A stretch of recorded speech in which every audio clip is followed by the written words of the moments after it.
এতদিন তীর্থ করেছেন, এবার পরবর্তীকালে যদি তীর্থে যেতে মনে হয় তাহলে অভক্তদের সঙ্গে করে জীবনে নেবেন না। খুব বাস্তব কথা বললাম। অভক্তদের সঙ্গে করে নিয়ে কোনো তীর্থে ধামে তীর্থে যাবেন না। অভক্তদের সঙ্গে করে নিয়ে বেড়াতে যান, দীঘায় চলে যান, সিকিম চলে যান, দার্জিলিং চলে যান, গোয়া চলে যান, বোম্বাই চলে যান, সিমলা, কাশ্মীর সব জায়গায় যান, হনুলুলু চলে যান। হনুলুলু, হনুলুলু জাপানে, যেখানে খুশি যান, কিন্তু অভক্তদের সঙ্গে করে নিয়ে তীর্থে যাবেন না। এই কথা আমি বলছি কেন? বর্তমানে আমরা যে উচ্ছৃঙ্খলটা হয়ে পড়েছি, যে কত খারাপ জিনিস আপনারা বুঝতে পারছেন না। স্বাধীনতার নাম করে যে উচ্ছৃঙ্খলতা আমাদের জীবনে প্রকাশ পাচ্ছে, এটা কখনো উন্নতির পরিচায়ক নয়। হাতে একটা মোবাইল রয়েছে আর তীর্থধামে গিয়ে আপনি ব্লগ বানাচ্ছেন, রিল বানাচ্ছেন, আশ্রমের তীর্থের পবিত্রতাকে আপনি নষ্ট করছেন। আপনার কোনো ক্ষমতা নেই, কোনো অধিকার নেই তীর্থের পবিত্রতাকে নষ্ট করা। কেননা তীর্থধামটা সাধকদের সাধন ভূমি। বড় বড় ঋষি মুনিরা ওইখানে গিয়ে সাধনা করেছে। ওটা তোমার সেলফি তোলার জায়গা নয়, ওটা তোমার ব্লগ বানানো, রিল বানানোর জায়গা নয়। ওই জঘন্য নাচ নেচে, ওই রিল বানিয়ে অসভ্যতামি করে কোনো তীর্থের পবিত্রতাকে নষ্ট করা যায় না। করবেন না, এগুলো করতে নেই।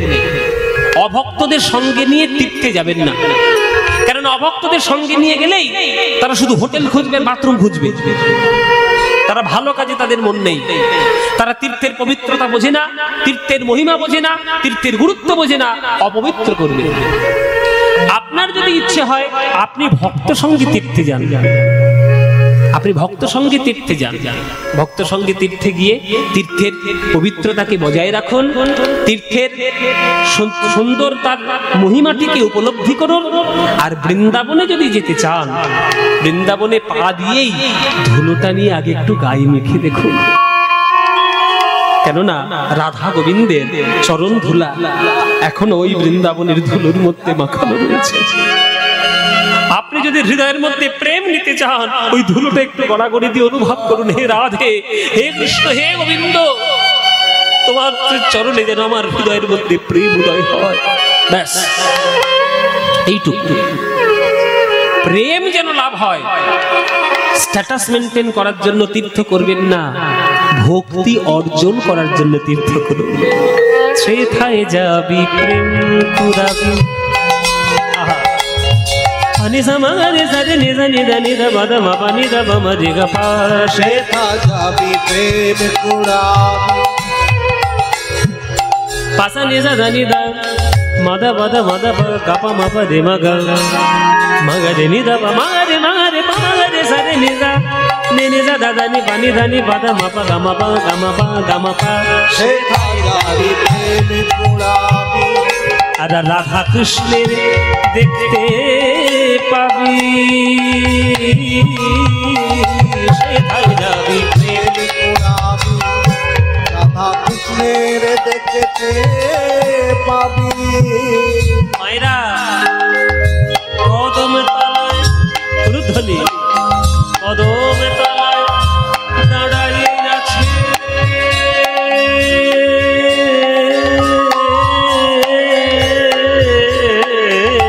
কদম তলায় দাঁড়াইয়ে আছে, কদম তলায় দাঁড়াইয়ে আছে আমার রাধা মদন যমুনা পুরিলে যেথা মধুর বৃন্দাবন বলতে আমার মন, মধুর বৃন্দাবন যমুনা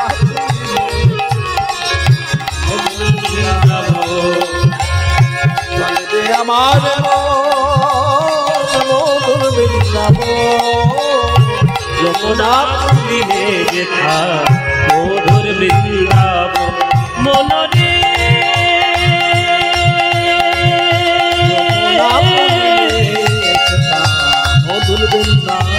মনোরে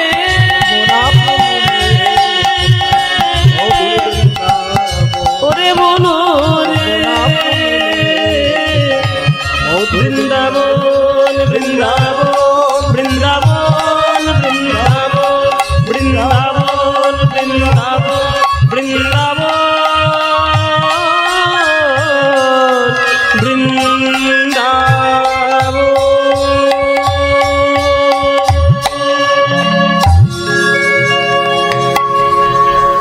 সবাই বলুন বৃন্দাবন ধাম কি, বৃন্দাবন ধাম কি, শ্রীমতী রাধা রানী কি, শ্রীমতী রাধা রানী কি, श्रीमती राधा रानी की।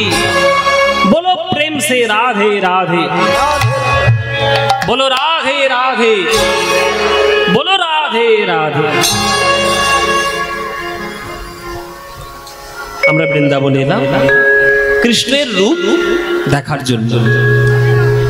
ওই গৌরচন্দ্রিকার মতো আমার একটাই কথা, যে কৃষ্ণকে দেখেনি সে কি করে বুঝবে কৃষ্ণকে দেখতে কেমন।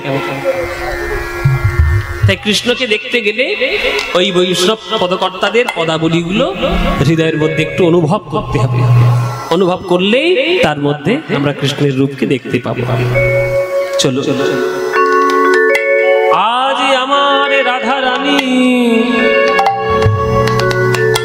আমার রাধা রানী যমুনার তীরে গিয়ে কলসি নিয়ে যমুনার ঘাটে জল আনতে গিয়েছি। চারিদিকে তাকিয়ে দেখে কেউ আমায় দেখছে কিনা। রাধারানী চারিদিকে তাকিয়ে দেখছে, কেউ আমাকে দেখছে না তো। এখন পুরুষ শাসিত সমাজে নারীদের অধিকার অর্জন একটু কষ্টকর। এখন তবু অনেকটা স্বাধীনতা তারা পেয়েছে। এখন মেয়েরা যেমন এরোপ্লেন চালায়, মেয়েরা যেমন নাসাতেও কাজ করে, মেয়েরা যেমন মহাকাশে তারাও যাচ্ছে। অধিকার যোগ্যতা তো সবারই আছে। কিন্তু আগেকার দিনে একটা মেয়ে ঘরের কাজ ছাড়া বাইরে বেরোলে বিশেষ করে বিবাহিত রমণীরা নানান ধরনের তাদের কথা শুনতে হতো। তাই রাধারানী আজকে যমুনায় যখন জল ভরছেন চারিদিকে তাকিয়ে দেখছে যে কেউ আমাকে চুপি চুপি দেখছে না তো। দেখলে দোষটা তার হবে না, দোষ হবে আমার, আমি হব কলঙ্কিনী, আমার নানান রকম কথা শুনতে হবে। এই চারিদিকে রাধারানী দেখছে। দেখে যমুনার জল ভরার জন্য রাধারানী চারিদিকে তাকাতে তাকাতে ওই কদম গাছের তলা অধরে মুরলি ধরে আমার গোবিন্দ ভুবনে ভোলানো রূপের ডালি নিয়ে ওই জগতে ব্রহ্মাণ্ডকে মোহিত করে আজ রূপের ডালি সাজিয়ে গোবিন্দ মুরলিতে তান দিচ্ছেন, ধুনি দিচ্ছেন, সুর দিচ্ছেন। সেই অপরূপ গোবিন্দ রূপ আমার রাধা রানীর নয়নে লেগেছে, নয়নে লেগে, নয়নে লেগে কলসি আমার যমুনার জলে ভেসে গেছে। আস্তে ও মায়েরা, কোন জিনিস হারিয়ে যায় অজান্তে কখন? কোন জিনিস হারিয়ে যায় কখন? যখন তার থেকে আরো ভালো দামি জিনিস পাওয়া হয়ে যায় তখন। খুব ভালো করে বুঝি না, যখন ক্ষমতা ছিল না তখন হাতে অষ্টধাতুর আংটি পরতাম। যখন রূপোর আংটি কেনার ক্ষমতা হলো তখন অষ্টধাতুর আংটি চলে গেল, রূপোর আংটি এলো। এখন আর হাতে রূপোর আংটি নেই, এখন সোনার আংটি এসছে। কেননা সোনাটা রূপোর থেকে অনেক দামি। আবার সোনাও কিছুদিন পর থাকবে না, প্ল্যাটিনাম আসবে। কেননা প্ল্যাটিনামটা সোনার থেকে আরো দামি। তাহলে দামি জিনিস আসছে বলে কম দামি বস্তুটা হারিয়ে যাচ্ছে। রাধারানী যে কলসিটা নিয়ে যমুনার জলে গেছিল সেটা কিন্তু সোনার কলসি। তাহলে একটা সোনার কলসি হারিয়ে গেল যমুনার জলে, তাহলে ভাবতে হবে যে তার থেকে আরো দামি বস্তু রাধারানীর হৃদয়ে জুড়ে পেয়ে গেছেন, তাই রাধারানীর সোনার কলসি হারিয়েছে। তাহলে কি পেয়েছেন রাধারানী? বাড়িতে যখন ফিরে এসেছে সোনার কলসি হারিয়ে, তখন শাশুড়ি কি ছেড়ে কথা কইবে? কি গো বৌমারা, শাশুড়ি ছেড়ে কথা কইবে? এই যে বৌমা, কুল ঘাতিনি কুলটা কোথা গা, সোনার কলসি হারিয়ে ফেলেছে, হ্যাঁ আমার কি জমিদারি খুলে বসেছে? আমরা ভিক্ষা করবে? আচ্ছা বাবা আমার ভিক্ষা করতে যাবে কোমরহাটি ভক্তদের, আপনাদের সবার কাছে দান পাত্র নিয়ে আপনাদের যার যেমন ইচ্ছা প্রাণ ভরে মন ভরে দান করবেন।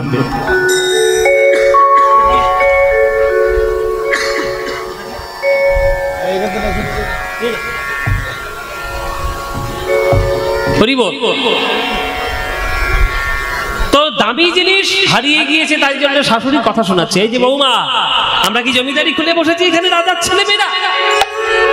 সোনার কলসি হারিয়ে গিয়েছে, অপয়া কথা, নানান ধরনের গালিগালাজ শাশুড়ি জটিলা শুরু করেছে। ললিতা বিশাখা ছুটে এসে বলছে, মা আমাদের রাধারানী তো রাজার মেয়ে, ওই রকম গালিগালাজ শুনতে অভ্যস্ত নয়, কি হয়েছে আমাদেরকে বলবো? জটিলা বলছে, বলবো না? সোনার কলসি হারিয়ে দিয়েছি যমুনার জলের মধ্যে, কি এমন পেয়েছে যমুনার জলে? মন প্রাণ একেবারে উদাস হয়ে বসে আছে, কি হয়েছে? তখন ললিতা বিশাখা বলছে, শুনুন মা, রাধারানী সোনার কলসি হারিয়েছে তো আমরা খুঁজে দেখি পাই কিনা, যদি পাওয়া যায় ভালো, যদি না পাওয়া যায় রাধারানীর বাবা হচ্ছে বৃষভানু, বৃষভানু রাজার কাছ থেকে বলে কয়ে আপনার জন্য 10খানা সোনার কলসি এনে হাজির করে দেবে। কেননা রাধারানীর যা গায়ের ওজন, ওই ওজন অনুপাতে প্রত্যেক দিন বৃষভানু রাজা সোনা দান করে। হ্যাঁ, তা 10খানা সোনার কলসি দেওয়া কোনো ব্যাপার নয়। একটা কলসি হারিয়েছে, আমরা 10খানা সোনার কলসি দেব। কিন্তু রাধারানীকে এইভাবে আন কথা কু কথা বলবেন না। চলে গেল জটিলা। এবার ললিতা বিশাখা সে ধরেছি, বল রাধে, শাশুড়িকে ফাঁকি দিতে পারবি, আমাদেরকে ফাঁকি দিতে পারবি না তুই। সোনার কলসি হারিয়ে গেছে মানে সোনার কলসির থেকে অনেক বেশি দামি জিনিস যমুনার ঘাটে তুই পেয়েছিস, বল কি পেয়েছিস? ললিতা রে বিশাখা রে, যে ভুবন ভোলানো রূপের ঢালে আমি যমুনার ঘাটে গিয়ে আমি হৃদয়ের মধ্যে পশরা সারিয়ে নিয়ে এসেছি। এই ভুবন ভোলানো রূপ জগতে হবে না। ওরে ললিতা রে, ওরে বিশাখা রে, আমি যমুনার ঘাটে জল ভরতে গিয়ে ভুবন ভোলানো শ্যাম সুন্দর দর্শন করে আমি আমার নয়ন সাগর ঘুরিয়ে নিয়ে এসেছি। ললিতা বিশাখা বলে, বল রাধে কেমন দেখতে তোর মধু? বল আমি দেখলাম কি জানিস, ও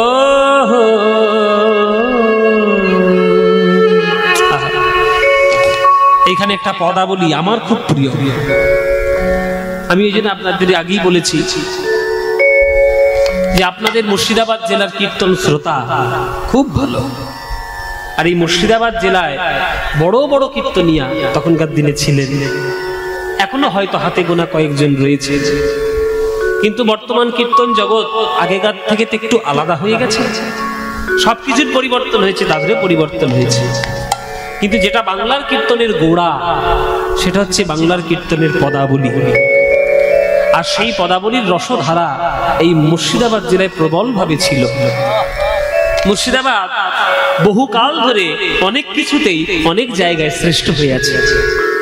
কীর্তনের দিক দিয়ে যেমন মুর্শিদাবাদ একটা শ্রেষ্ঠ জায়গা নিয়ে আছে, তেমন এখন আধুনিক গানের জন্য একজন মুর্শিদাবাদ থেকেই শ্রেষ্ঠ হয়ে আছে। কি গো, আপনাদের মুর্শিদাবাদ ছেলে সারা বিশ্ব এখন আলো করছে। আমার খুব ভাল লাগে ছেলেটাকে। আমি দাদা বলি, আমরা সম্পর্কে দাদা বলি, হয়তো তার সঙ্গে আলাপ নেই, কথা পরিচয় নেই, কিন্তু গান খুব ভালোবাসে। তার না আপনারা সবাই জানেন অরিজিৎ সিং আপনাদের মুর্শিদাবাদ জিয়াগঞ্জের ছেলে, এখন মুর্শিদাবাদ জেলার নাম চারিদিকে গৌরব করে ঘুরে যাচ্ছে সারা বিশ্বে। তা কিছু না কিছু দিক দিয়ে শ্রেষ্ঠ। হ্যাঁ, যেমন গোলাপ খাস আমের জন্য বিখ্যাত, হাজারদুয়ারির জন্য বিখ্যাত, আমাদের বর্তমান অরিজিৎ সিং এর জন্য বিখ্যাত, আবার কীর্তনের শ্রোতাদের জন্য বিখ্যাত। ওই জন্য এই সব গান এই মুর্শিদাবাদ জেলাতেই বেশি লোক শোনে। তার মধ্যে একটা গান আমি একটু শোনাচ্ছি আপনাদের।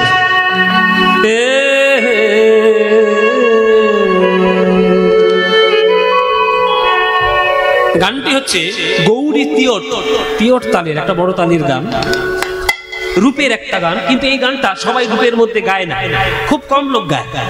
সবাই ওই এই যে কি জানো শারদ মুখে যে মুখের বর্ণনা, অমুখ মন্ডল যদি শারদ শোনা, কিন্তু এই গানটি সবাই শুনতে চায় না বা সবাই করেও না।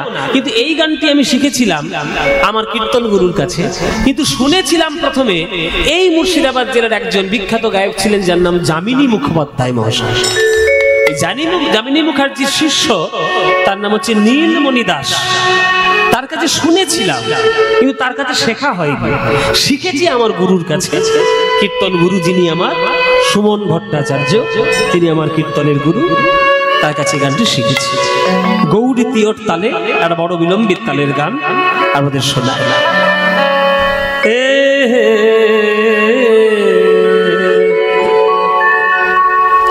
ও গো আরে কিবা চিকা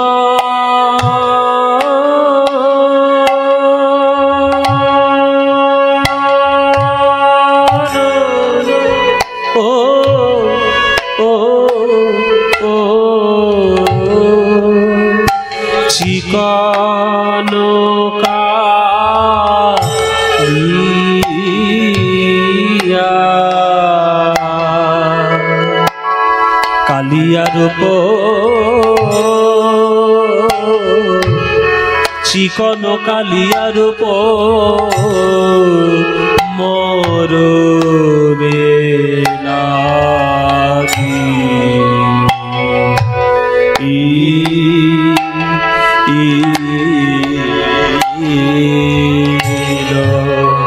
ও আরে কি ও গো আরে কিবা চিক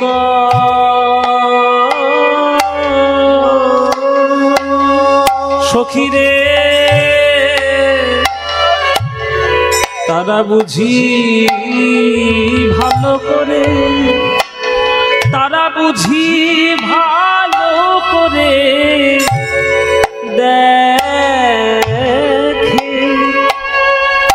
দেখে না, দেখে না, দেখে না গো, ও গো আরে কিবা চিক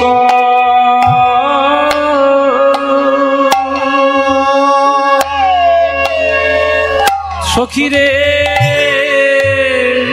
তারা বুঝি ভালো করে, তারা বুঝি ভালো করে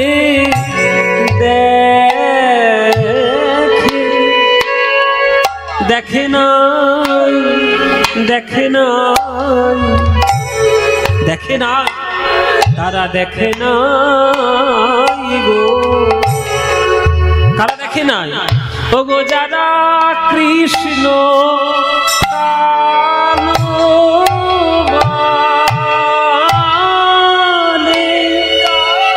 গোবিন্দের আলো,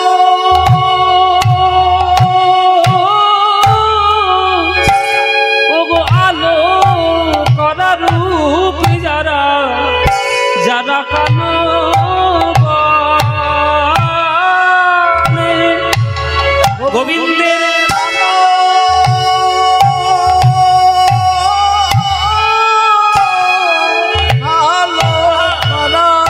করা রূপ যারা যারা কালো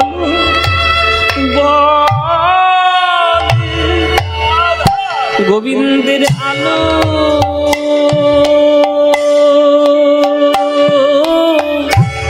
ওগো আলো করা রূপ যারা যারা কারো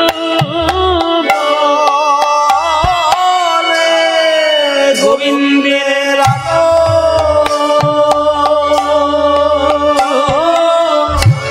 ওগো আলো করা রূপ যারা কালো বলে গোবিন্দের আলো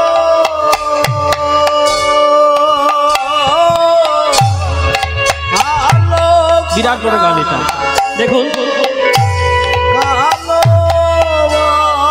6 4 দেখুন দেখুন 1 2 3 4 5 6 7 8 9 10 11 12 13 14 আলো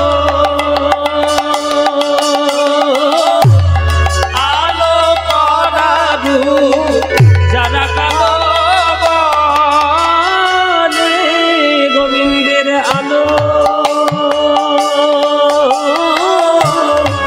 আলো করা রূপ আলো বলে গোবিন্দের আলো করা রূপ আলো বলে গোবিন্দের আলো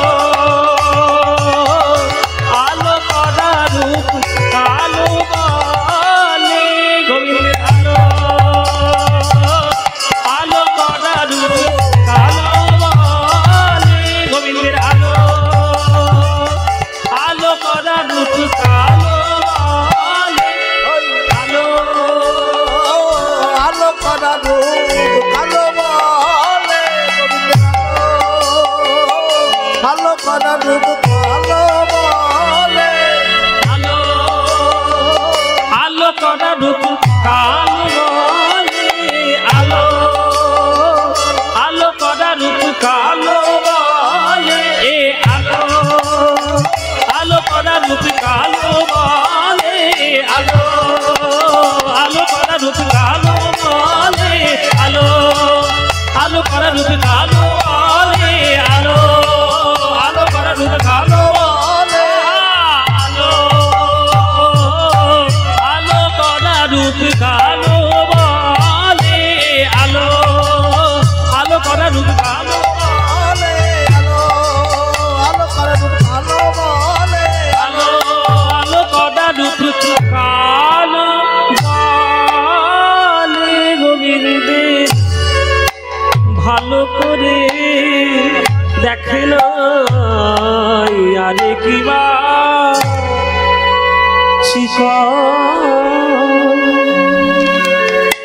কত উঁচু স্বরের গান দেখেছেন কত উঁচু স্বরের গান তানপুরা ধরে গলাটা যদি ঠিকভাবে রেওয়াজ না করেন এসব গান গাওয়া যাবে না গাওয়া যাবে না এগুলো হচ্ছে গলা সাধার গান কীর্তন অনেকের বলতে শুনেছি কীর্তন নাকি লোকসঙ্গীত তারা জানে না কীর্তন সঙ্গীতকে কোন লোকসঙ্গীতের মধ্যে বিলম্বিত তালের ব্যবহার হয় না যারা গান বাজনা শিখেছেন পড়াশোনা করেছেন তারা জানবেন লোকসঙ্গীতের মধ্যে বিলম্বিত তালের প্রয়োগ হয় না কেবলমাত্র শাস্ত্রীয় সঙ্গীতের মধ্যে বিলম্বিত তাল হয় সেটা দক্ষিণ ভারতের শাস্ত্রীয় সঙ্গীত উত্তর ভারতীয় শাস্ত্রীয় সঙ্গীত আর আমাদের বাংলার কীর্তনের মধ্যে একমাত্র আছে ওই জন্য বাংলার কীর্তন হচ্ছে শাস্ত্রীয় সঙ্গীত লয় তাল সুর ছন্দ গতি সব কীর্তন শাস্ত্রের মধ্যে রয়েছে গান তো হলো পদের ব্যাখ্যা পদের লাইন কি পদের কথা কি চিকন কালিয়া রূপ মরমে লাগিল ধরনে না যায় মোর হিয়া ও মায়েরা এই তাল তালিম সম্বন্ধে তোমরা হয়তো একটু কম অবগত থাকবে, তোমাদের হয়তো খুব ভালো লাগে না, কিন্তু মানেটা শুনতে হবে। বলছে চিকন কালিয়া রূপ মরমে লাগিল। চিকন শব্দের অর্থ কি? চিকন শব্দের অর্থ বিভিন্ন জায়গায় বিভিন্ন রকম, মানে বাঙালদের কাছে একরকম, মানে পূর্ববঙ্গের বাঙালদের কাছে একরকম, পশ্চিমবঙ্গে একরকম, আবার এই পদাবলী সাহিত্যের মধ্যে আরেক রকম। এখানে তোমাদের বাঙাল আছে নাকি? সব আছে, তোমরা সবাই বাঙাল তাই না? সব আছে। এখন আমরা বাঙাল ঘটি বলে আমাদের নিজেদের মধ্যে নিজেরাই ভেদাভেদ শুরু করেছি, কিন্তু আগেকার দিনে সব বাঙাল ঘটি ঘটি কিচ্ছু ছিল না, বাঙালি ছিল। গোটা বাংলা মিলে সব বাঙালি। এই ইংরেজরা এই সব প্রনাশটা করেছে, একটা তার ঘিরে দিয়েছে 1905 সালে, বঙ্গভঙ্গ করে বাংলাটাকে আলাদা করে দিয়ে ওপার বাংলা এপার বাংলা, পূর্ববঙ্গ পশ্চিমবঙ্গ সব সর্বনাশনা করেছে। দেখুন চিকন শব্দের অর্থ, চিকন শব্দের অর্থ পূর্ববঙ্গে ফর্সা। পূর্ববঙ্গে বাঙালিদের কাছে চিকন শব্দের অর্থ হচ্ছে ফর্সা। আমাদের পশ্চিমবঙ্গে চিকন শব্দের অর্থ কোথাও কোথাও সরু। দেখবেন অনেক মেয়েরা গিয়ে দোকানে চায় আমাকে চিকন পাড়ের শাড়ি দাও। চিকন শব্দের অর্থ সরু, কিন্তু আমরা পদাবলী সাহিত্যে যে চিকন শব্দটা পেয়েছি বা পাচ্ছি, যেটা গাইছি, এই চিকন শব্দটার অর্থ হচ্ছে মসৃণ। তাহলে মসৃণ কালো রূপ, চিকন ও কালিয়া রূপ, কালিয়া মানে কালো, তাহলে চিকন মানে মসৃণ, তাহলে মসৃণ কালো রূপ। ও মায়েরা, তোমাদের মুখের দিকে তাকিয়ে তো সাদা কাউকে দেখতে পাচ্ছি না, বেশিরভাগ কালোই দেখতে পাচ্ছি। এর জন্য কিছু উল্টো পাল্টা ভাববেন না। আমরা মনে করি যে গায়ের রংটা সাদা হলে বোধহয় খুব ভালো দেখতে হয়, এটা সম্পূর্ণ ভুল কথা, সম্পূর্ণ ভুল কথা। গায়ের রং সাদা হলেই তাকে দেখতে ভালো হয় না। এমন কিছু কিছু মেয়ে আছে না কালো, তার দিকে তাকালে আপনার চোখ ফিরাতে পারবেন না। বিশ্ব সুন্দরী আছে, বিশ্ব সুন্দরী প্রতিযোগিতা হয় প্রত্যেক বছর, তোমরা জানো কিনা জানি না। মিস ওয়ার্ল্ড বলে একটা প্রতিযোগিতা হয়, তাতে কিছু কিছু মেয়েরা বিশ্ব সুন্দরী হয়েছে যারা নাইজেরিয়া, মানে নাইজেরিয়া থাকে, আফ্রিকার নাইজেরিয়া, একদম নিকশ কালো, কয়লা বোধহয় তার থেকে ফর্সা, ওরা এত কালো, কিন্তু বিশ্ব সুন্দরী। কি করে হলো? কালো, কিন্তু সে কালো রূপের মধ্যেও তার যে একটা ঝলক রয়েছে, মসৃণতা, তার জন্য সে বিশ্ব সুন্দরী। দেখবেন আমাদের ভারতবর্ষে কয়েকটা নায়িকা রয়েছে, তারাও বিশ্ব সুন্দরী হয়েছে। বিপাশা বাসু বলে একজন নায়িকা রয়েছে, প্রিয়াঙ্কা চোপড়া বলে একজন, দেখবে কারণ কালো, ফর্সা নয়, কিন্তু সুন্দর দেখতে, ওই জন্যই তারা বিশ্ব সুন্দরী। ফর্সা মানে যে সুন্দর তা নয়। এবার জগতের সব থেকে বড় কালো কে? সব থেকে সুন্দর কালো কে? কৃষ্ণ। কৃষ্ণের কালো রূপ, ওই মসৃণ কালো রূপ যদি বজ্রাঘাতের মতো কারোর হৃদয় আঘাতে প্রবেশ করে, আর কি তার জগতের অন্য কোনো রূপের দিকে তাকাতে ইচ্ছে করবে বাবা? একটা কথা জেনে রাখবেন, রবীন্দ্রনাথ ঠাকুর বলেছেন, অন্ধকারের উৎস হতে উৎসারিত আলো। কালো আছে বলেই আলো এসছে, অন্ধকার না থাকলে আলো আসতো না। অন্ধকার আছে বলেই জগৎটা হয়েছে। তাই কৃষ্ণের রূপও কালো, আর শাক্ত সমাজে কালীর রূপও কালো। আমরা হিন্দু শাস্ত্রে, আমরা সনাতন শাস্ত্রে বিভিন্ন গল্প দিয়ে পড়েছি, কিন্তু সায়েন্স, এটা প্রত্যেকটাই বিজ্ঞান। আমরা যাকে আদর্শ করে ডাকছি তিনি কালো, আর বিশ্ব ব্রহ্মাণ্ড সৃষ্টি হয়েছে একটা ব্ল্যাক হোল থেকে, যাকে কৃষ্ণ গহ্বর বলে। এগুলো সায়েন্সের ব্যাপার, এগুলো পড়তে হয়, এগুলো জানতে হয়। বিজ্ঞানীদের অনেকেরই ধারণা যে ব্ল্যাক হোল থেকে আমাদের সমস্ত কিছু, এই জগৎ আমাদের সৃষ্টি হয়েছে। ব্ল্যাক হোল বিরাট বড় হোল, ওইখান থেকে সমস্ত গ্রহ নক্ষত্রের ছটা বেরিয়েছে। তাই সেইগুলোকে আদর্শ করার জন্য, কালো রংটাকে আদর্শ করার জন্য আমরা শাক্ত সমাজে কালীর রূপও দিয়েছি কালো, আমাদের বৈষ্ণব সমাজে কৃষ্ণের রূপও দিয়েছি কালো। হ্যাঁ, এই চিকন কালিয়া রূপ মরমে লাগিল, ধরনে না যায় মরিয়া। আমি সেই থেকে ধৈর্য ধরতে পারছি না, সেই থেকে আমি আমার মনে কিচ্ছু পাচ্ছি না, শুধু কৃষ্ণের কালো রূপ পাচ্ছি, মনে আমার দাগ কেটেছে। তখন ললিতা বিশাখা বলছে, সেই কৃষ্ণকে দেখতে কেমন? বলে আমার কৃষ্ণকে দেখতে কেমন, আমার কৃষ্ণের বদনের দিকে যদি একবার তাকাস না, আর জগতে কিছু খুঁজে পাবি না রে।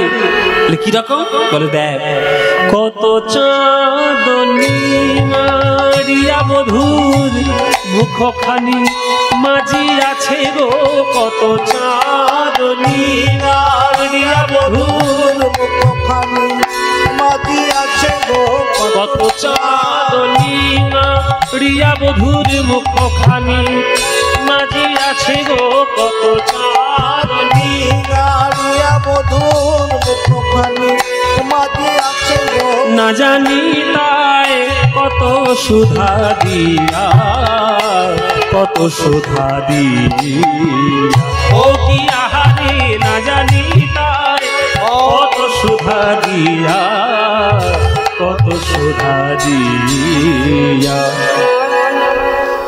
আগেকার দিনের মেয়েদের ধারণা ছিল, আগেকার দিনের লোকেদের ধারণা ছিল সমগ্র জগতের এই চাঁদ হচ্ছে একটা অমৃতের রসগোল্লা। ও মায়েরা, রসগোল্লাকে চিপে ধরলে কি বেরোবে? রস। কি বেরোবে? রস। রসগোল্লা খান তো? দেখছেন কে হ্যাঁ করছে? বিয়ে বাড়ি খেতে যায় 50টা রসগোল্লা খাওয়ার জন্য। রসগোল্লা খা,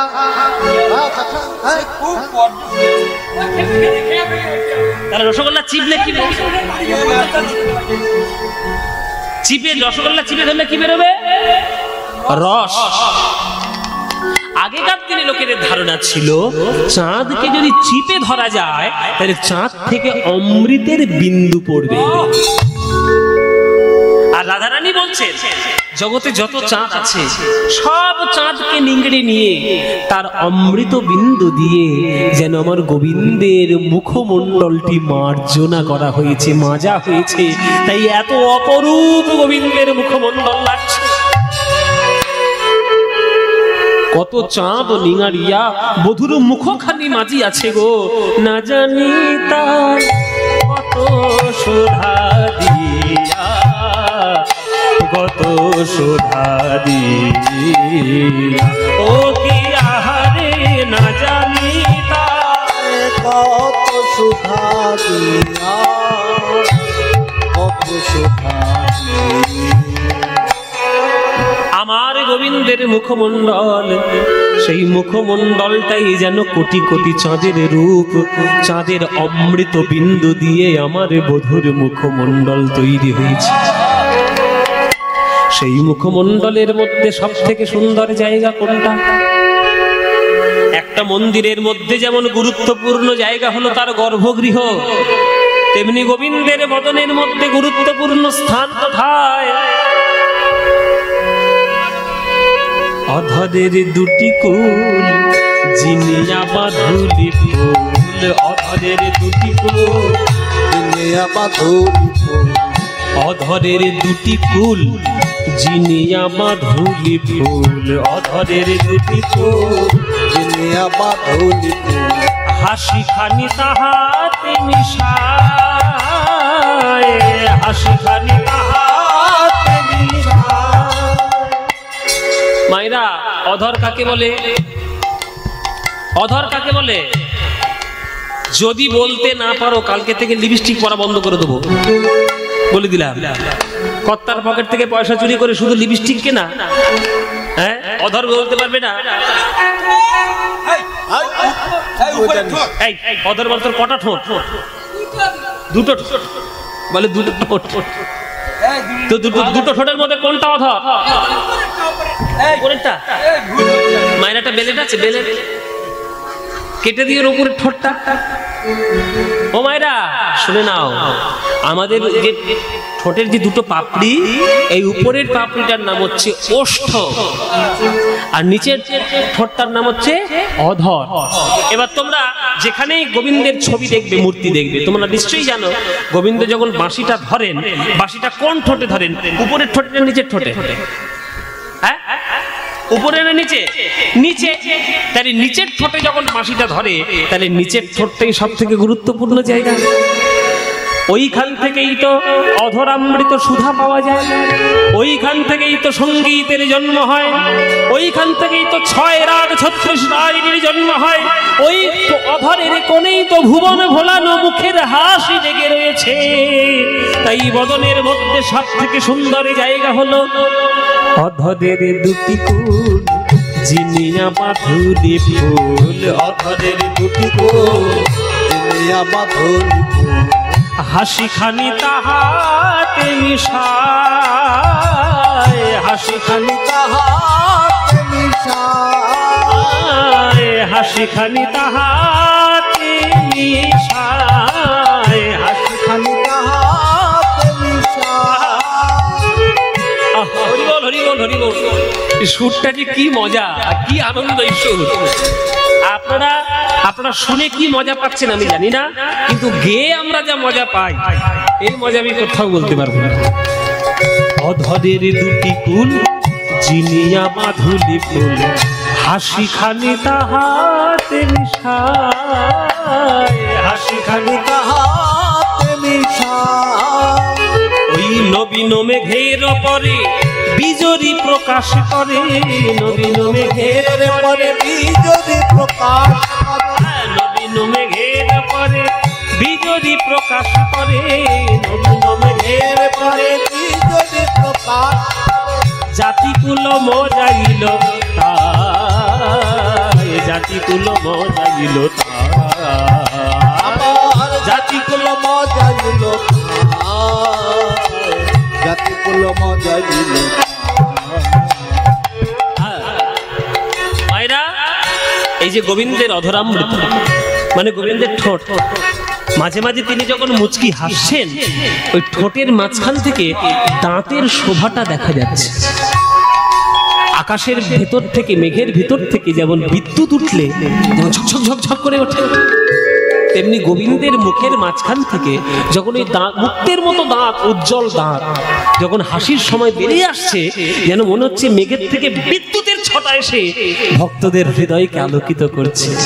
নবীন মেঘের পরে বিজলি প্রকাশ করে, নবীন মেঘের পরে বিজলি প্রকাশ করে। জাতিকুল মজাইল তাই, জাতিকুল মজাইল তাই, জাতিকুল মজাইল তাই, জাতিকুল মজাইল তাই। ভুরু যুগ সন্ধান কামেরও কামানবান, গুরু যুগ সন্ধান আমের কামানবান, ভুরু যুগ সন্ধান কামেরও কামানবান, গুরু যুগ সন্ধান আমের কামানবান। হিঙ্গুলে মণ্ডিত দুটি আখি, হিঙ্গুলে মণ্ডিত, হিঙ্গুলে মণ্ডিত দুটি আখি রে। মন্দিত দুটি আখি। তোমাদের এদিকে শীতকালে কাঁধে তুলোর বস্তা নিয়ে বিহারীরা লেপ তৈরি করতে আসে? হ্যাঁ বাবা আসে। আরে এখন ব্ল্যাঙ্কেট এখন আবার আসে, এখন তো সব ব্ল্যাঙ্কেট হয়ে গেছে, তবু আসে। আমাদের ছোটবেলায় দেখতাম, আর আমরা পিছনে পিছনে দৌড়াতাম, কাঁধে বিরাট বড় তুলের বস্তা, হাতে একটা মুগুরের মতো যন্ত্র থাকে, আর দেখবেন ওই ধনুকটা ওই তুলোর মধ্যে তুলোগুলো দিয়ে হ্যাঁ মারে না, মারে না। তুলো ধোনা, ওই জন্যে আমাদের বাংলায় একটা কথা আছে যে তুলো ধোনা করে ছাড়বো, তুলো ধোনা এমন মারবো তুলো ধোনা করে ছাড়বো, মানে তুলোকে ধোনা, ওই জন্যে ওইটাকে বলা হয় ধুনান। আর ধুনান শব্দের পদাবলীর মাঝে মাঝে অর্থ হয় ধনুক। গোবিন্দের ভুরুটা এই পার থেকে শুরু হয়ে এই পার পর্যন্ত শেষ হয়েছে, এমন ভাবে দেখতে হয়েছে দূর থেকে দেখে মনে হচ্ছে যেন কামদেবতার ধনুক, এত গভীর ভুরু গোবিন্দের, কামদেবতার ধনুক। ললিতা বিশাখা বলছে হ্যাঁ রে রাধে, ধনুক যখন আছে তাহলে বান নিশ্চয়ই থাকবে, বান কোথায়? রাধারানী বলছে বান তো ঠিক তার তলায়। তাহলে ভুরুর তলায় কি আছে মায়েরা? ভুরুর তলায় কি আছে? ভুরুর তলায় নাক আছে? ভুরুর তলায় কি আছে? চোখ। ভুরুর তলায় চোখ আছে। এই চোখ দুটো হচ্ছে গোবিন্দের সাংঘাতিক ধরনের বাণ। হিঙ্গুলে মণ্ডিত দুটি আঁখি, হিঙ্গুলে মণ্ডিত দুটি আঁখি রে, হিঙ্গুলে মণ্ডিত দুটি আঁখি। ওই অরুণ নয়ন কোণে চাইয়াছিল আমা পানে, অরুণ নয়ন কোণে চাইয়াছিল আমা পানে, অরুণ নয়ন কোণে চাইয়াছিল আমা পানে, অরুণ নয়ন কোণে চাইয়াছিল আমার। সেই হইতে শ্যামরূপ দেখি, সেই হইতে শ্যামরূপ দেখি, সেই হইতে শ্যামরূপ দেখি, সেই হইতে শ্যামরূপ। একটা বান আছে, সেই বানটার নাম হচ্ছে শেল। সেই বানটার নাম হচ্ছে শেল। শেল বানটা কিরকম মায়েরা দেখে নাও। এই দেখো আমার আঙুলের দিকে দেখো, এইরকম বান দেখুন, এইরকম মানে মুখটা ছুঁচলো আর ছুঁচের নিচে এরকম বড়শির মতো বাঁকা। এবার এটার উপকারিতা কি? বলে বাবা বানের আবার উপকারিতা, মারলেই মরে যাবো, আবার উপকারিতা মানে যারা মারবে তাদের ক্ষেত্রে উপকারিতা, যুদ্ধের জন্য উপকারিতা। এই বানটা, এই তীরটা যদি কারোর বুকের মধ্যে ফুটে যায়, ঢুকে যায়, ঢুকে তো যাবে কিন্তু আর আপনি টেনে বের করতে পারবেন না। কেন? ওই যে বড়শির মতো বাঁকা, ওই বাঁকাটা ওই মাংসপিণ্ডের মধ্যে আটকে যাবে। এবার যদি আপনি টেনে হিজড়ে বার করতে যান, পুরো হৃৎপিণ্ড ছিঁড়ে বেরোবে, ছিঁড়ে বেরোবে। ওরা কোনো বাঁচানোর উপায় নেই। গোবিন্দের নয়নরূপী বানটা হলো এই শেলের মতো। হরি বল বাবা, গোবিন্দের নয়নরূপী বান হলো শেলের মতো। হৃদয়ের মধ্যে প্রবেশ তো করে যাবে, কিন্তু হৃদয় থেকে চিরকালের মধ্যে কোনোদিন আর বেরোবে না। ওই চিরকাল নয়নের বান যন্ত্রণা আপনাকে বুদ্ধ হতে হবে। অরুণ নয়ন কোণে চাইয়াছিল আমা পানে, সেই হইতে শ্যামরূপ দেখি, সেই হইতে শ্যামরূপ দেখি, সেই হইতে শ্যামরূপ দেখি। আমি সেই হইতে শ্যামরূপ দেখি, সেই হইতে শ্যামরূপ আমি সেই হইতে শ্যামরূপ দেখি। ওরে ললিতা, সখীরে আমার সবই গেল, সখীরে আমার সবই গেল, সখীরে আমার সবই গেল, আমার সবই ওই কৃষ্ণ রূপে নয়নে দিয়ে, সখীরে আমার সবই গেল, রূপে নয়ন দিয়ে, সখীরে আমার সবই গেল, ওই কৃষ্ণ রূপে নয়নে দিয়ে, জাতি কুল মানে গৌরব ধৈর্য, রূপে নয়ন দিয়ে, কৃষ্ণ ধৈর্য, কৃষ্ণ রূপে নয়ন দিয়ে, সখীরে আমার সবই গেল। আমি সেই হইতে শ্যামরূপ দেখি, সেই হইতে শ্যামরূপ দেখি, সেই হইতে শ্যামরূপ দেখি, সেই হইতে। বলছি আচ্ছা ঠিক আছে রাধে, একটা কথা তোর বলা, এই অন্যদিকে কি যত আমার অত্যাচার ওর উপর দেখেছেন তো, সব অত্যাচার মরবে আমার হাতে। হ্যাঁ মনে হচ্ছে তাই, এই বর্ষায় মরবে। ওর ভাগ্যে লেখাছে আমার হাতেই মরবে, এই বর্ষাকালেই বোধহয় মরবে। আচ্ছা ও মায়েরা, রাধারানীকে ললিতা বিশাখা বলছে, আচ্ছা রাধে তুই আমাদের একটা কথা বল, নায়িকার যতগুলো গুণ থাকার দরকার সকল গুণ তোর মধ্যে বর্তমান। তুই পড়াশোনা জানিস, আঁকা জানিস, নাচ জানিস, গান জানিস, রূপে তোর মতো কেউ নাই, গুণে তোর মতো কেউ নাই, তুই ধৈর্যশীলা, তোর কথাবার্তা ভালো, তোর ব্যবহার ভালো, সকল কিছু নায়িকার গুণ তোর মধ্যে বর্তমান।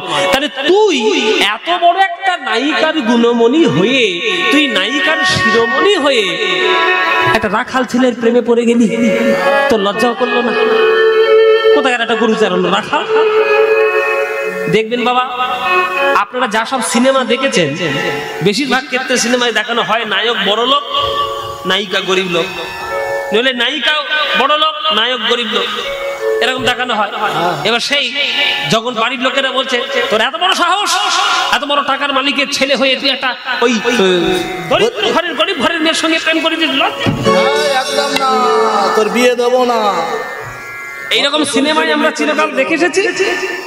সেই রকম কথা ললিতা বিশাখা রাধারানীকে বলছে, বল রাধে, সকল গুণমণি হওয়া সত্ত্বেও তুই একটা রাখাল ছেলে প্রেমী বললি।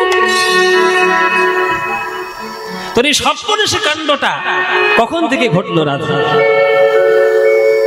তখন রাধারানী বলছে, ললিতা রে,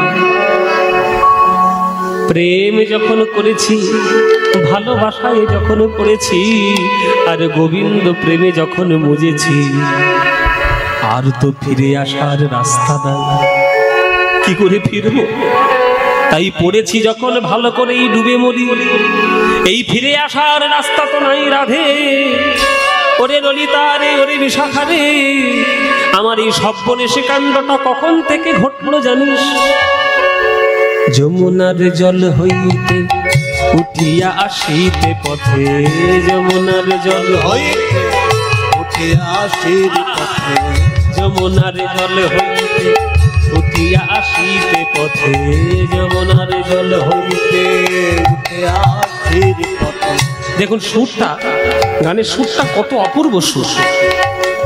দেখুন একটু আলাপ করলে বোঝা যাবে। Jamuna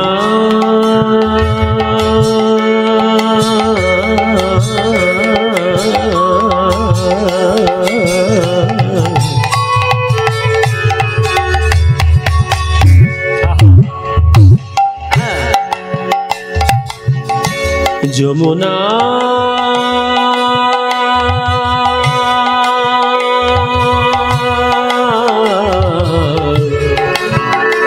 Jamuna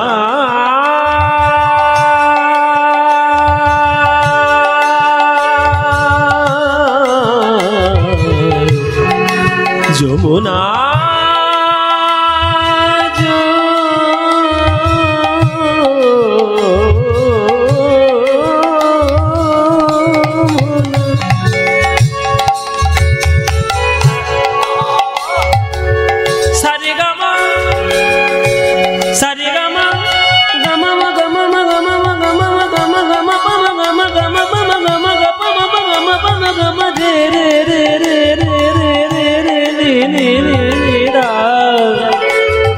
madani sagani ga re ga sagani sa sagara re ga sa sagari re ga sagari ga sa sagara sa sari re sari re sari ni sa dani sa sagani ga re ga sagari sari re ni sa dani pa pa da ma pa ga ga ma pa ma ga ma ga re sa ma jal hoite উঠিয়া আসির পথে, যমুনার জল হইতে উঠি আসি শীতে পথে, যমুনার জল হইতে উঠিয়া আসিতে পথে। সই কিবা অপরূপ তনু, সই কিবা অপরূপ তনু, জ্ঞান দাসেতে কয় শুধুই সে সুধাময়, জ্ঞান দাসেতে কয় শুধুই সে সুধাময়, জ্ঞান দাসেতে কয় শুধুই সে সুধাময়, জ্ঞান দাসেতে কয় শুধুই সে সুধাময়। গোকুলে নন্দের বালা কানু, গোকুলে নন্দের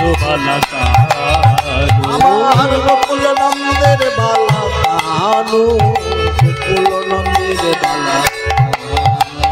সেই দিন থেকে সবই গেল, সখী রে আমার সবই গেল, সেই দিন থেকে সবই গেল, সেই দিন থেকে সবই গেল। যেদিন যমুনার কুলে দেখে এলাম, সেই দিন থেকে সবই গেল, যমুনার কুলে দেখে এলাম, সেই দিন থেকে সবই গেল। যেদিন যমুনার কুলে দেখে এলাম, ওই ভুবন ভোলানো রূপ যমুনার কুলে দেখে এলাম, ভুবন ভোলানো রূপ যমুনার কুলে দেখে এলাম, ভুবন ভোলানো রূপ যমুনার কুলে দেখে এলাম, ভুবন ভোলানো যমুনার কুলে দেখে এলাম, ভুবন ভোলানো রূপ যমুনার কুলে দেখে এলাম। থেকে আমার সবই গেল, এই আমার সবই গেল। ওই গোকুলে নন্দের বালা কানু, গোকুলে নন্দের বালা কানু, আমার গোকুল নন্দের বালা কানু, গোকুল নন্দের বালা। আপনাদেরকে বিয়ের সময়, আপনাদেরকে বিয়ের সময় এ হয় তত্ত্ব পাঠায়, হ্যাঁ তত পারে তো। বিয়ের তত্ত্ব পাঠায় বাবা, সে তত্ত্বে সন্দেশের পুতুল পাঠায় না, প্রজাপতি, হাঁস, পুতুল এসব পাঠায় না বেদে, হ্যাঁ বর্ব, ওইটা মেন। ও মায়ের সন্দেশের পুতুল ভেঙে কোনোদিন খেয়ে দেখেছো? বলে বাবা যার বিয়ে সে খুব বেশি মারবে, তাদের তত্ত্বের বড় বড় ভেঙে খাবো। যখন যখন বিয়েটি হয়ে যাবে তখন সন্দেশের পুতুল ভেঙে খেয়ে দেখবেন, পাটা খাবেন সেটাও মিষ্টি, মাথাটা খাবেন সেটাও মিষ্টি, হাতটা খাবেন সেটাও মিষ্টি। ওই সন্দেশের পুতুল যেটাই খুবলে খুবলে খাবেন সব মিষ্টি। কেন? বলে বাবা পুরোটাই তো সন্দেশ দিয়েই তৈরি, তো সে তো মিষ্টি হবেই। মাথাটা কি তৈরি মিষ্টি দিয়ে হবে, আর পাটা কি গোবর দিয়ে তৈরি হবে? সব তো সন্দেশ। তাহলে পুরোটাই যখন আপনি খাবেন দেখবেন পুরোটাই মিষ্টি, পুরোটাই সন্দেশ। তেমনি গোবিন্দের আপনি যে দিকটাই তাকাবেন, যে রূপের দিকেই আপনি মগ্ন হবেন, সে চোখের দিকে হোক, সে মুখের দিকে হোক, ঠোঁটের দিকে হোক, হাতের দিকে হোক, পায়ের দিকে হোক, মাথার দিকে যা তাকাবেন সব দিক দিয়ে কি বেরোবে? সুধারস ঝরে পড়বে। শুধুই সুধা, শুধুই সুধা, শুধুই সুধা। তাই জ্ঞানদাস, পদকর্তা জ্ঞানদাস বলছেন, জ্ঞানদাস এতে কয় শুধুই সে সুধাময়, গোকুলে নন্দের আলাকান। আর কিছু নয়, আর কিছু নয়, শুধুই সুধামালা গোবিন্দ। তাই তো গোবিন্দের উদ্দেশ্যে বিল্লমঙ্গল ঠাকুর বলেছিলেন, মধুরং মধুরং বপুরস্য বিভো, মধুরং মধুরং বপুরস্য বিভো, মধুরং মধুরং বপুরস্য বিভোর, মধুরং মধুরং বপুরস্য বিভো। বিল্লমঙ্গলের লেখা, কথাটা লক্ষ্য করুন, মধুরং মধুরং বপুরস্য বিভোর, মধুরং মধুরং বপুরস্য বিভোর, মধুরং মধুরং বদনং, মধুরং বদনং, মধুরং বদনং, মধুরং মধুরং বদনং, মধুরং মধুরং বদনং, মধুগন্ধি মৃদু স্মিতমেতদহো, মধুগন্ধি মৃদু স্মিতমেতদহো, মধুগন্ধি মৃদু স্মিতমেতদহো, মধুগন্ধি মৃদু স্মিতমেতদহো, মধুরং মধুরং মধুরং মধুরং মধুরং মধুরং মধুরং। হৃদয় হরি হরি বল। মধুরং মধুরং মধুরং মধুরং মধুরং। মানে কি? মধুরং মধুরং বপু। বপু মানে কি বাবা? যারা বাংলা পড়াশোনা করো, বপু মানে কি?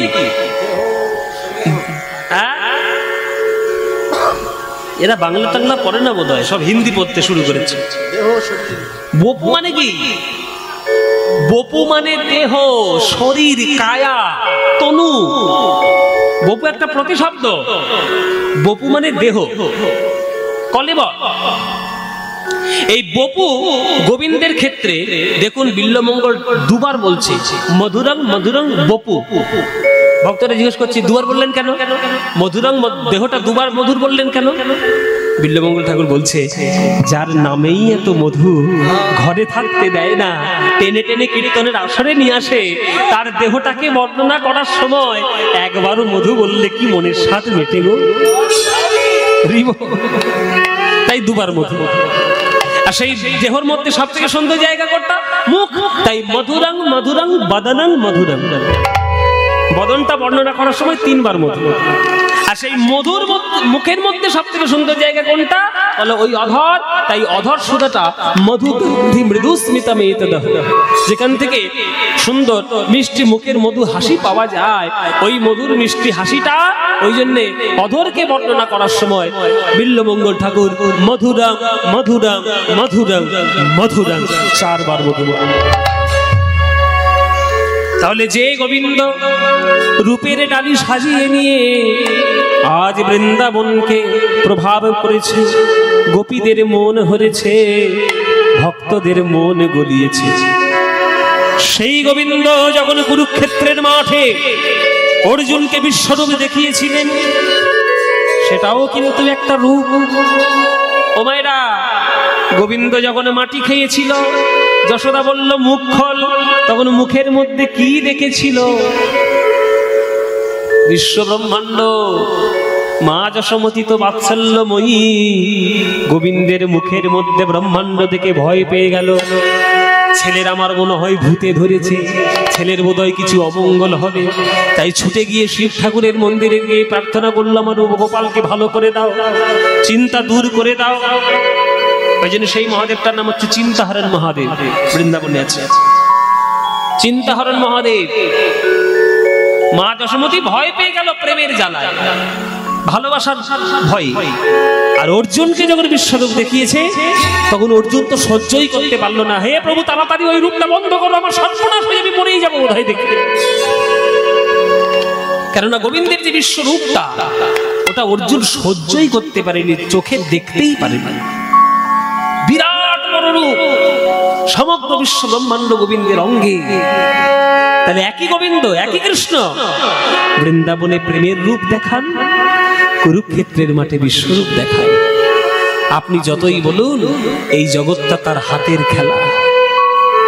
তার রোমকূপ থেকে কোটি কোটি ব্রহ্মাণ্ড জন্ম হচ্ছে, কে কোথায় লয় পাবে, কে কোথায় সৃষ্টি হবে কেউ জানে না। ওই জন্যই তো কাজী নজরুল ইসলাম গান লিখেছিলেন, খেলিছ এ বিশ্ব লয়ে বিরাট শিশু। শুনেছেন না গানটি? শুনেছেন তো? খেলিছ এ বিশ্ব লয়ে, গাইব? শুনেছেন তো? আবার গাইব? এই গানগুলো কি করবে, জ্বালায় জ্বালায় চলে যাচ্ছে। হ্যাঁ হ্যাঁ, একখানা হয়ে গেছে, দুখানাই পড়েছে। নজরুল ইসলাম বললেন কি, খেলিছ এ বিশ্ব লয়ে বিরাট শিশু, আন মনে খেলিছ এ বিশ্ব লয়ে বিরাট শিশু, আন মনে খেলিছ। প্রলয় সৃষ্টি তব পুতুল খেলা, প্রলয় সৃষ্টি তব পুতুল খেলায়, নিরজনে প্রভু নিরজনে খেলিছ এ বিশ্ব লয়ে বিরাট শিশু, আনো মনে খেলিছ। শূন্যে মহা আকাশে তুমি মগ্ন লীলা বিলাসে, শূন্যে মহা আকাশে তুমি মগ্ন লীলা বিলাসে, ভাঙিছ গড়িছ নীতি ক্ষণে ক্ষণে, ভাঙিছ গড়িছ নীতি ক্ষণে ক্ষণে, নিরজনে প্রভু নিরজনে খেলিছ এ বিশ্ব লয়ে বিরাট শিশু, আনো মনে খেলিছ। তারকার বিশোষী খেলো না তব, হে উদাসী পড়িয়া আছে রানা পায়ের কাছে, রাশি রাশি। এরম গান আর কোথাও পাবে? বাংলা ছাড়া এই গান আর কোথাও পাবে? বাঙালিরা এখনো বুঝতে পারছে না তাদের বাংলায় কি আছে। বাঙালিরা নিজেদের সর্বনাশ নিজেরাই করছে। এখনো পর্যন্ত যদি হুঁশ না ফেরে তাহলে এই জাতিটা থাকবে না, আত্মবিস্মৃত জাতি হয়ে যাবে। এই নজরুল ইসলাম আমাদের বাংলায় যে কি দিয়ে গেছেন, আমরা নজরুল ইসলাম শুধু একটা নজরুল জয়ন্তী করলে নজরুল ইসলামকে সম্মান জানানো হয় না। তিনি যখন বেঁচে ছিলেন তার খাদ্য খাবারের কেউ ব্যবস্থা করে দিতে পারেনি, অসুখে অসুখে লোকটা মরে গেছে। সত্যি আমরা শিল্পীদেরকে, সাহিত্যিকদেরকে আমরা সম্মান দিতে পারি না। আমরা আমাদের মাথায় ঠুকে দেওয়া হয়েছে, আমাদের মাথার মধ্যে প্রবেশ করে দেওয়া হয়েছে যে তুমি একটা ভালো চাকরি করলে তুমি তখন সমাজে একটা শিক্ষিত নাগরিক, আর তুমি শিল্পী, তুমি গান লেখো, তুমি গান করো, নাচ করো, তোমার কোনো ভ্যালু নেই। এটা মাথার মধ্যে ঢুকিয়ে দেওয়া হয়েছে। কিন্তু শিল্পী হওয়া, কবি হওয়া, সাহিত্যিক হওয়া সবার পক্ষে সম্ভব নয়। 5 একে 5, 5 দুগুণে 10, 3 5 15, a square plus b 2ab plus b square, নানান রকমের সূত্র আপনি সব করতে পারবেন, কিন্তু নজরুল ইসলামের মতো একটা গান জীবন লিখতে পারবেন না, জীবনে পারবেন না। ওটা লিখতে গেলে সরস্বতীর বিশেষ কৃপা থাকার দরকার, সরস্বতীর বরপুত্র হওয়ার দরকার, তবে পারবেন, নইলে হবে না। তারকার বিশ্বসী খেলো না তব হে উদাসী, পড়িয়া আছে রাঙা পায়ের কাছে, রাশি রাশি নিত্য তুমি হে উদাস, সুখে দুঃখে অবিকার, নিত্য তুমি হে উদার, সুখে দুঃখে অবিকার, হাসিছ খেলিছ তুমি আপন শনে, হাসিছ খেলিছ তুমি আপন শনে, নিরজনে প্রভু নিরজনে খেলিছ, এ বিশ্ব লয়ে বিরাট শিশু আলো বলে খেলিছ, এ বিশ্ব লয়ে বিরাট শিশু আলো বলে খেলিছ, খেলিছ খেলিছ।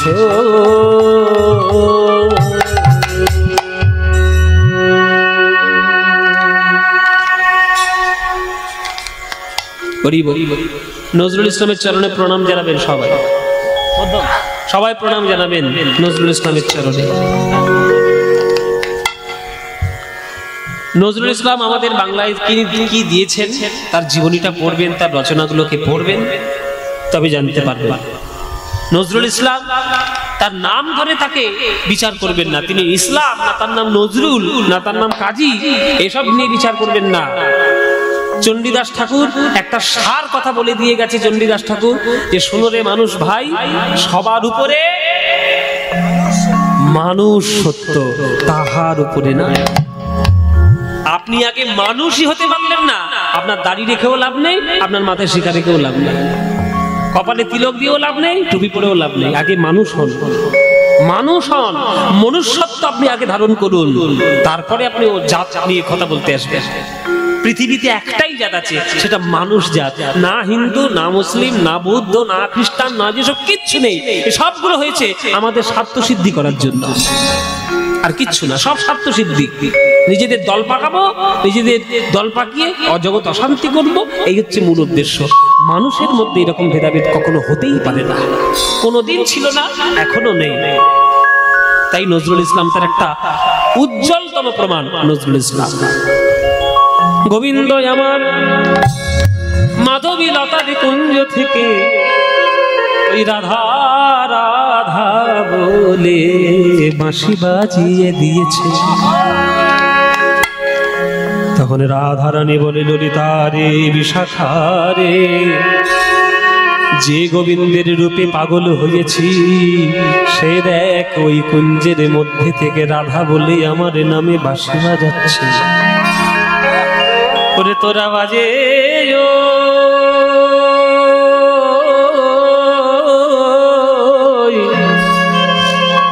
ওরে বাজে বাজে বাজে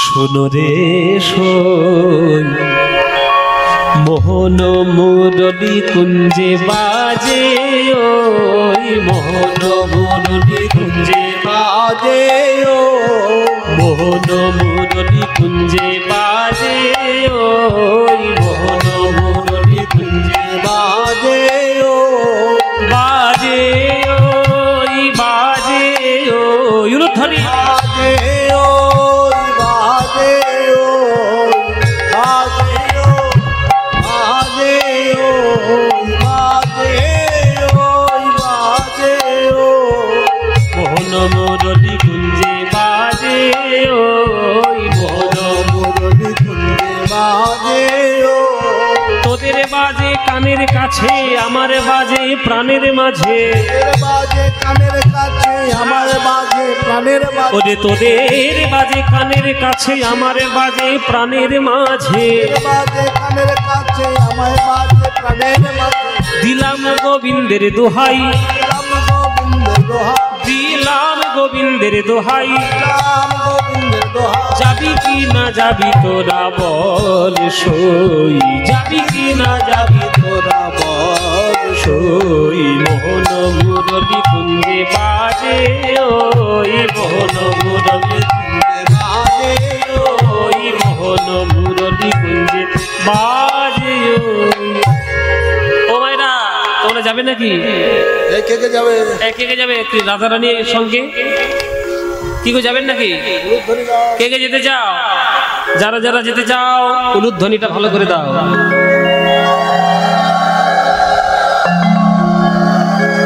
হ্যাঁ? সবাই দিল মনে হচ্ছে হ্যাঁ সবাই যাবে সবাই দিল এত টাকার ভাড়া আমি দিতে পারবো না বলে দিলাম এতগুলো লোক আমি কি করে নিয়ে যাবো এই তুই যাবি এই তুই যাবি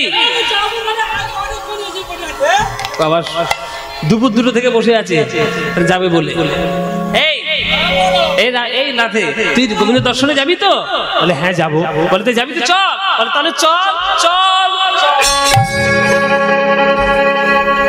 যেই ঘরের বাইরে পা দিয়েছে ললিতা বলছে থাম সব কাজে খালি হুড়ি সেজে গুজে যাবি না তুই একটা রাধারানী নায়িকার শিরোমণি রাধারানী বলছে ললিতা রে সাজানোর পিছনে বেশি যদি সময় দিয়ে দিই তাহলে গোবিন্দের ওই মধুর বংশীধ্বনি শুনতে পাবো না আমাকে সাজাবি সাজা তোরা ভালো করে সাজা হ্যাঁ ভালো করে সাজা অল্পের মধ্যে কি করে সাজাতে হয় সেটাই সাজা ওই বংশী রব পশিল কানে রাধার চিতে না ধই রজমানে হরিবল হরিবল বংশী রব পছিল কানে পিতে না দই রজ মানে ওমেনি উঠিলা রসবতী রে তোরা কে যাবি আমার সঙ্গে ওই বিপিন বিহার রঙ্গে কে যাবি আমার সঙ্গে বিপিন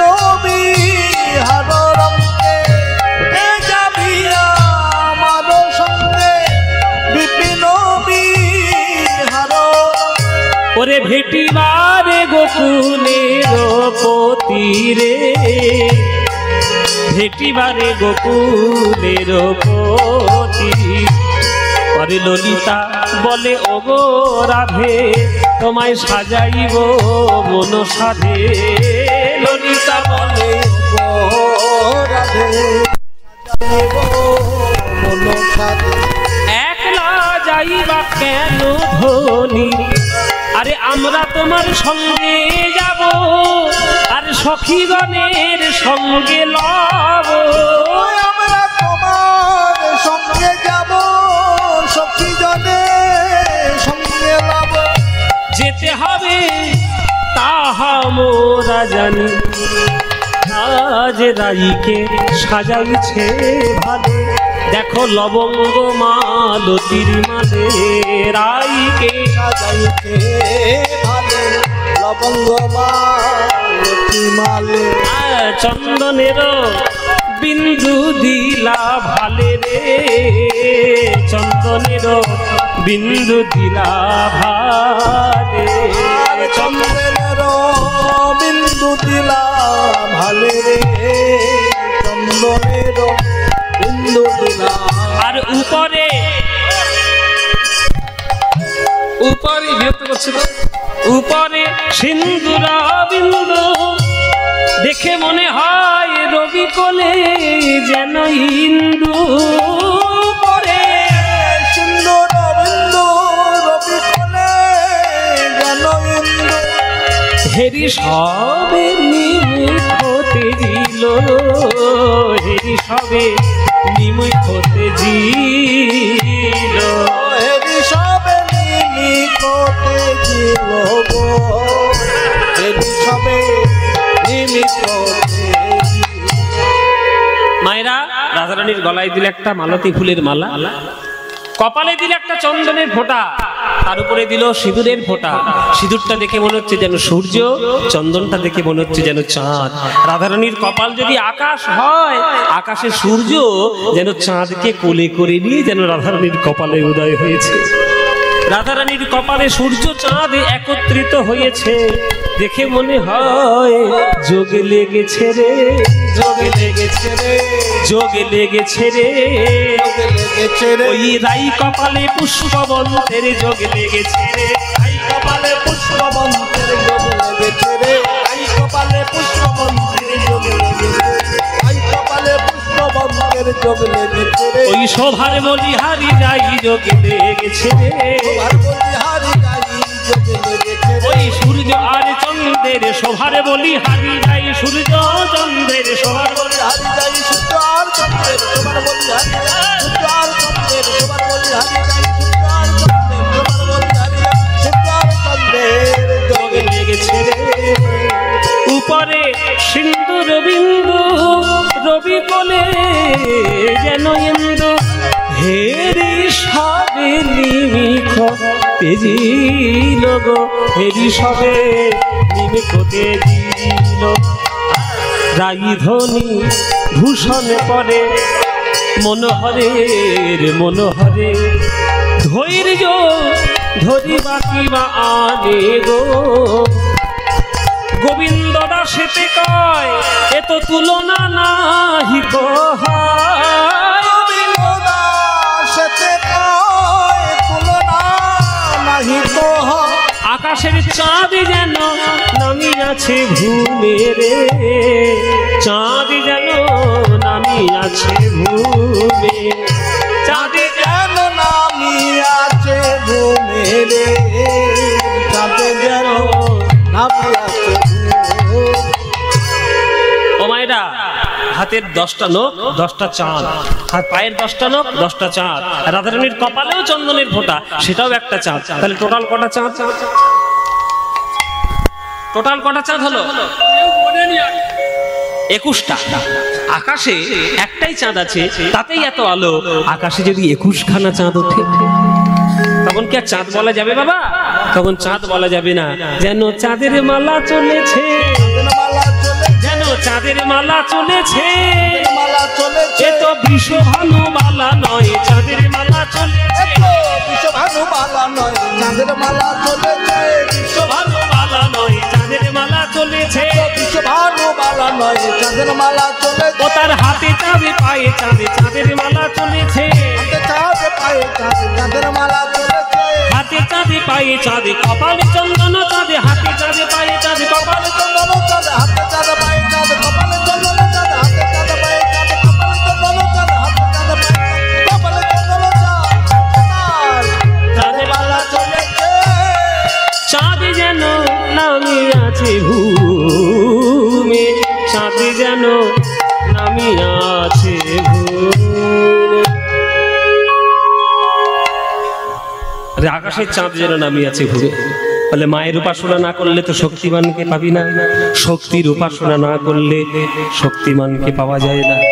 এই চল আমরা সবাই মিলে মাকে একবারে ডেকে যাই, কেননা এর পরেই তো হবে রাসলীলা। রাসলীলায় কাত্যায়নের ব্রত করে মায়ের পুজো না করলে, মায়ের কৃপা লাভ না হলে গোবিন্দ দর্শন হয় না। এই যে যারা কালী আর কৃষ্ণকে নিয়ে বিভেদ করে, তারা জীবনে ভাগবত পড়েছে?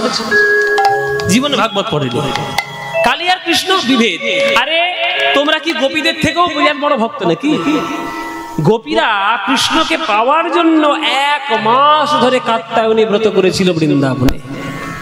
আর তুমি সামান্য একটা বৈষ্ণব হয়ে, সামান্য একটা সাধারণ মানুষ হয়ে তুমি গোপীদেরকে তুলনা করছো নিজের সঙ্গে, তুমি কালী কৃষ্ণ বিভেদ করছো, এত বড় সাহস! কালী কৃষ্ণ আলাদা করা যায় না। শক্তিমানকে পেতে গেলে শক্তির উপাসনা করতেই হবে। তাই মাকে আমরা একটু ডেকে নেব। কর্তৃপক্ষদের একটু ইচ্ছে ছিল যে আপনি একটু চণ্ডী পাঠ করে একটা শ্যামা সঙ্গীত শোনাবেন। এই সুযোগ যখন পেয়েছি একটু শ্যামা সঙ্গীত, একটু চণ্ডী পাঠ। সবাই মিলে একটু হাত জোড়ো করে বসুন, সবাই একটু হাত জোড়ো করে বসবেন। মাকে ডাকবো আমরা একটু চণ্ডী পাঠ, একটু শ্লোকের মাধ্যমে, গানের মাধ্যমে। মায়ের একটু উলুধ্বনি দেবেন যখন শ্লোকগুলো বলবো।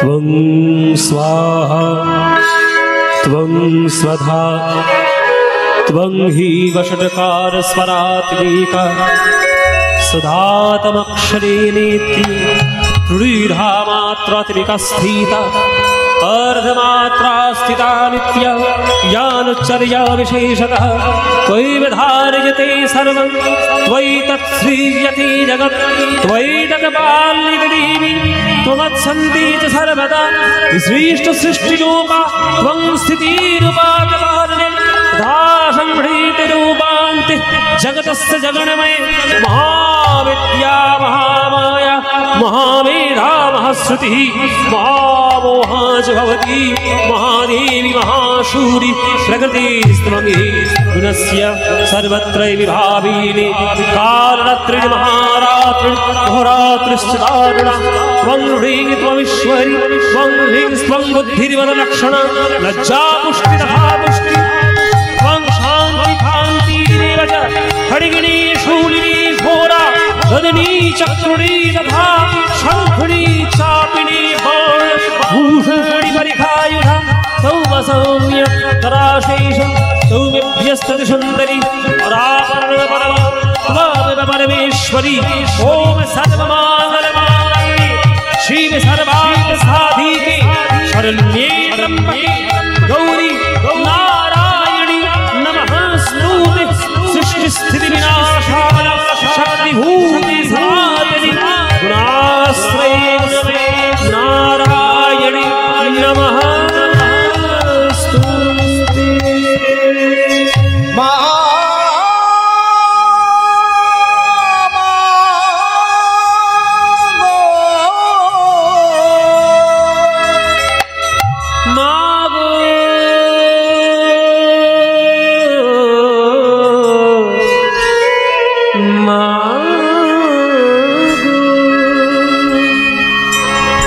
জননী মাগো ও মা জননী জননী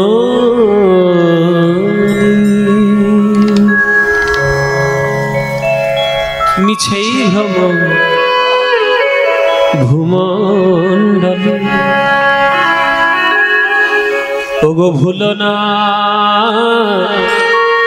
দক্ষিণা কালী বদ্ধ হয়ে মায়ার জালে ভেবে দেখ মন কেউ কারো নয় মিছে ভ্রম ভূমণ্ডলে ভেবে দেখ মন কেউ কারো নয় মিছে ভ্রম ভূমণ্ডলে ওগো ভুলো না দক্ষিণা কালী বদ্ধ হয়ে মায়ার জালে ভুলো না দক্ষিণা কালী বদ্ধ হয়ে মায়ার জালে ভেবে দেখ কেউ কারো নয় মিছে ভ্রম ভূমণ্ডলে ভেবে দেখ কেউ কারো নয় যার জন্য মর ভেবে সে কি তোমার সঙ্গে যাবে?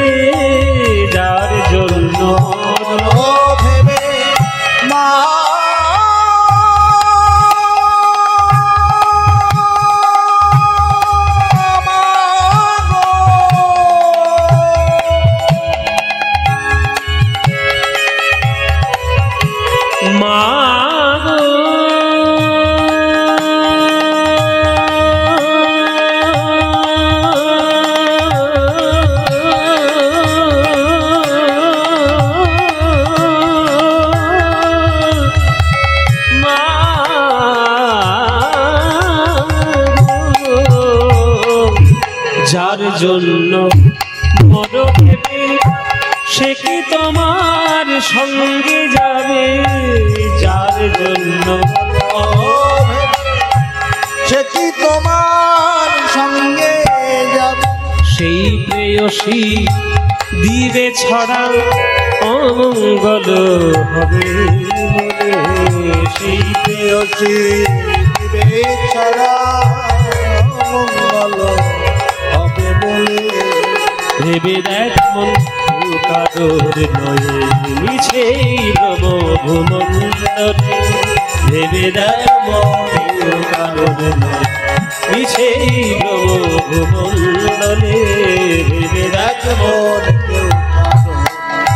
দিন দুই তিনের জন্য ভাবে কর্তা বলে সবাই ভাবে দিন দুই তিনের জন্য ভাবে কর্তা বলে সবাই ভাবে দিন দুই তিনের জন্য ভাবে কর্তা বলে সবাই ভাবে আপনাদের এখানে কালী পুজো হয় তো হয় কালী পুজো হয় না হ্যাঁ কালী পুজো হয় তো কালী পুজো নিশ্চয়ই হয় আমি আপনাদের কাছে একটা অনুরোধ করব কালী পুজো যখন হয় তার একটা অনুরোধ এখনকার দিনে কালী পুজো মানে শুধু উচ্ছৃঙ্খলতা কিছু মনে করবেন না এখনকার দিনে কালী পুজো মানে সকাল থেকে শুধু ঘু ঘু ঘু ঘু ঘু ঘু ঘু ঘু ডিজে ডিজে ডিজে বাজিয়ে হাত ফেল করে যে কি করে মায়ের পুজো হয় আমার মাথায় এখনো ঢোকেনি এখন কথা হচ্ছে এখনকার দিনে তো সব কথা বলা যায় না এখন যত উচ্ছৃঙ্খল হবে তুমি তত আপডেটেড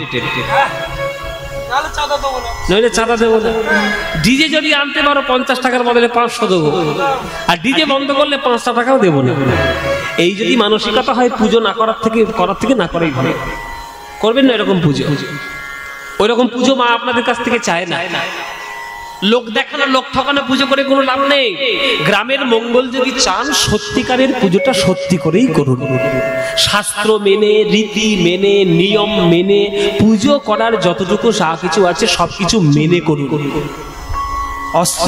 উচ্ছৃঙ্খল দিয়ে মায়ের পুজো হয় না করবেন না এই সব গানগুলো একেবারে শ্যামা সঙ্গীতের একেবারে শ্রেষ্ঠ গান এই গান যিনি গেয়েছেন তিনি হচ্ছেন আমাদের শ্রেষ্ঠ সঙ্গীত মানে শ্যামা সঙ্গীত গায়ক তার নাম হচ্ছে পান্নালাল ভট্টাচার্য আজ পর্যন্ত কেউ হবে ওনার মতো শ্যামা সঙ্গীত গায়ক কেউ হবে না সবার উপর ওনার নাম থাকবে পান্নালাল ভট্টাচার্য এসব গান কত ছোটবেলা থেকে সবার শোনা কত মধুর মধুর গান তাই না দিন দুই তিনের জন্য হবে কর্তা বলে সবাই ভাবে সেই কর্তারে দেবে ফেলে কালাকালের কর্তা সেই কর্তারে দেবে ফেলে কালাকালের কর্তা ভেবে দেখ মন কারোর মিছেই ভ্রম ভূমণ্ডলে মা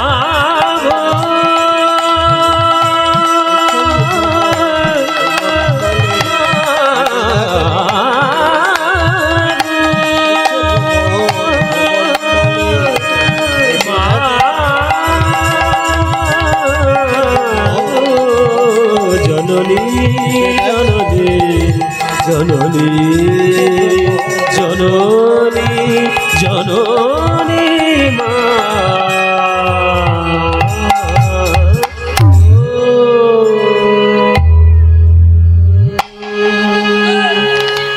জয় নিতাই মায়ের গান দিয়ে আজকের আমরা আমাদের রূপের গান এইখানে রাখলাম পরবর্তী সম্প্রদায় আপনাদের রাসলীলা শোনাবে জয় নিতাই গৌর হরি বল হ্যাঁ জয় নিতাই তো রাসলীলা আপনারা আস্বাদন করুন সবাই মিলে আর আমাদের এই লীলা আমরা এখানে রাখলাম আমরা এখানে আমাদের সমাপ্ত করলাম নিতাই গৌর হরি বল হরি বল হরি বল হরি